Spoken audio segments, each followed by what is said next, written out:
سامعین محترم، عید الاضحیٰ بڑی عید اسے کہا جاتا ہے اور بڑی افضل عید ہے، بڑی شان والی عید ہے۔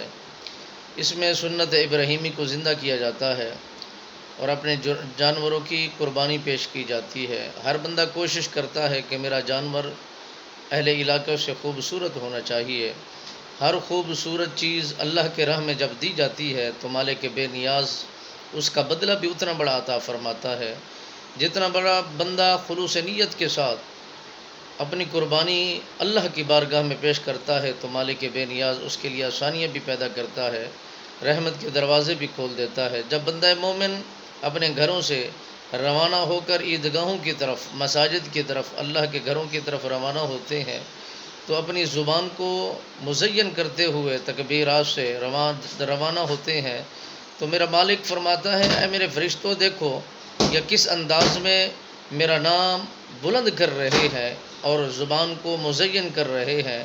اور خدا کا نام میٹھا نام ہے، جب بھی کوئی انسان اپنی زبان پر جاری کرتا ہے تو اسے راحت ملتی ہے، اسے سکون حاصل ہوتا ہے اور خدا اپنی تعریف کو پسند کرتا ہے۔ جب بھی بندہ اس کی تعریف کرتا ہے تو وہ فخر کرتا ہے کہ میرے بندے میرا نام کا ذکر کر رہے ہیں، اور وہ فخر محسوس کرتا ہے اور تمام ملائکہ کو مخاطب کر کے یہ فرماتا ہے کہ دیکھو میرا کس انداز میں یہ نام لے رہے ہیں، میری تسبیحات پڑھ رہے ہیں، میرا ذکر کر رہے ہیں، میرے یاد میں کس انداز میں اپنی زبانوں کو مزین کر رہے ہیں۔ قدم قدم پر اسے نیکیاں بھی دی جاتی ہیں، درجات بھی بلند کیے جاتے ہیں، اس کی ترقی کے اندر اضافہ بھی کر دیا جاتا ہے۔ اب انسان کرتا تھوڑا ہے اجر زیادہ پاتا ہے، انسان محنت تھوڑی کرتا ہے اجرت زیادہ لیتا ہے۔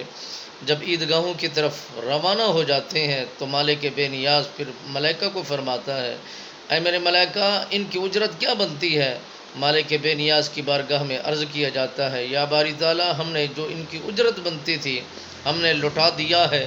میرا خالق فرماتا ہے، آج مبارک دن ہے، میں اپنی شان کے مطابق، اپنی عظمت کے مطابق، اپنے جلال کے مطابق انہیں اجرت عطا فرماؤں گا۔